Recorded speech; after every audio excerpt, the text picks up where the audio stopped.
కొడుకు జాతి ముఖ్యం.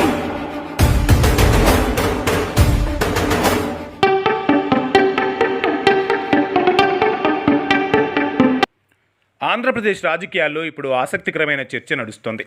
ఆయన ఇక రారని ఒకరి గురించి చర్చ జరుగుతుంటే, ఆయన వస్తే ఏం జరుగుతుందో అన్న భయంపై మరో చర్చ జరుగుతోంది. అసలు ఇంతకీ ఆయన ఎవరు? ఆయన వస్తే ఏమవుతుంది?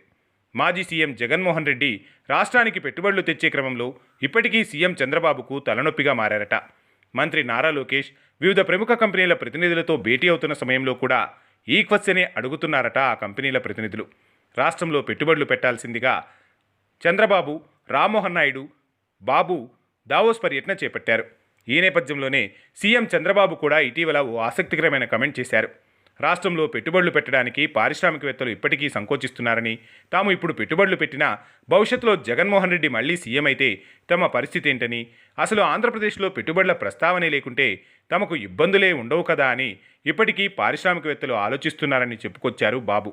దీంతో మళ్లీ జగన్మోహన్ రెడ్డి అధికారంలోకి వచ్చే పరిస్థితే లేదని, భయంతో ఉన్న ఇన్వెస్టర్లకు భరోసా ఇస్తున్నట్లు వెల్లడించారు సీఎం చంద్రబాబు. దాదాపు ఇదే తరహాలో మంత్రి నారా లోకేష్ కూడా చెప్పుకొచ్చారు. కూటమి సర్కారు ఏర్పడిందే దానికోసమని, కూటమి ద్వారానే ప్రభుత్వాన్ని ఏర్పరిచామని, ఎట్టి పరిస్థితుల్లోనూ జగన్మోహన్ రెడ్డిని అధికారంలోకి రానివ్వమని, తమ అందరి లక్ష్యం ఆంధ్రప్రదేశ్ను అభివృద్ధి చేయటమే అని చెప్పుకొచ్చారు డిప్యూటీ సీఎం పవన్ కళ్యాణ్. ఇప్పుడిదే ఆంధ్రప్రదేశ్ రాజకీయాల్లో ఆసక్తికరమైన పాయింట్గా మారింది.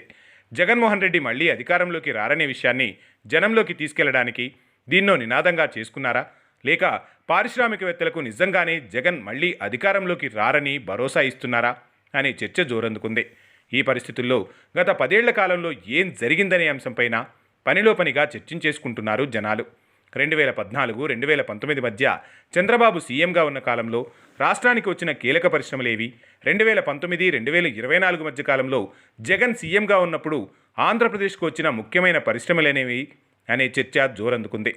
నాటి చంద్రబాబు హయాంలో కియా కంపెనీ వచ్చిందనే విషయాన్ని సామాన్యులు కూడా గుర్తు చేసుకుంటున్నారు. వాస్తవం చెప్పాలంటే అనంత జిల్లాకు, ప్రత్యేకించి పెనుగొండ నియోజకవర్గానికి కియా కార్ల పరిశ్రమ గేమ్ చేంజర్గా నిలిచింది. అనంత జిల్లాలో భూముల ధరలు విపరీతంగా పెరగడానికి, అక్కడి ప్రజలకు ఉపాధి కల్పించడంలో కియా కార్ల పరిశ్రమ చాలా వరకు అక్కడకు వచ్చిందనే చెప్పాలి. ఆ తర్వాత జగన్మోహన్ రెడ్డి హయాంలో కియాకు అనుబంధంగా రావాల్సిన పరిశ్రమలు రాకుండా పోయాయనే విమర్శలు సర్వత్రా వ్యక్తమయ్యాయి.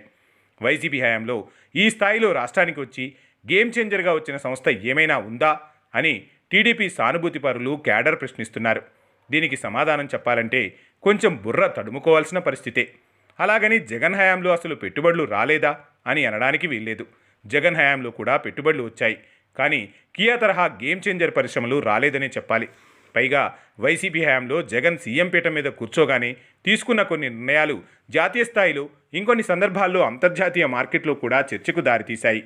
పీపీఏల రద్దు నిర్ణయం వల్ల, పవర్ కంపెనీల సెక్టార్లో స్థానికులకే 75% ఉద్యోగాలు కల్పించాలనే నిర్ణయం వల్ల భారీ పెట్టుబడులు పెట్టే పారిశ్రామిక వర్గాల్లో ఆంధ్రప్రదేశ్ గురించి, నాటి జగన్ పాలన గురించి కొంత నెగిటివ్ ప్రచారం జరిగిందనేది వాస్తవం.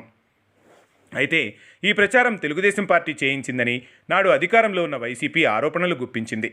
ఇందులో ఆరోపణలు, ప్రత్యారోపణలు ఎలా ఉన్నా కియా తరహా పరిశ్రమలు ఏపీకి తేలేకపోవడం వల్ల నాడు వైసీపీ వాదన వీగిపోయిందనే చెప్పాలి. ఇప్పుడు మళ్లీ కూటమి సర్కారు ఏర్పడ్డాక పెట్టుబడుల గురించి చర్చ జరుగుతున్న క్రమంలో పెట్టుబడిదారులకు ఇంకా జగన్ ఫోబియా ఉందని, అలాంటి వారికి జగన్ రారని తాము భరోసా ఇస్తున్నామని చంద్రబాబు, లోకేష్, పవన్ కళ్యాణ్ చెబుతున్నారు. ఈ తరహా చర్చ గతంలో ఎప్పుడూ జరగలేదు.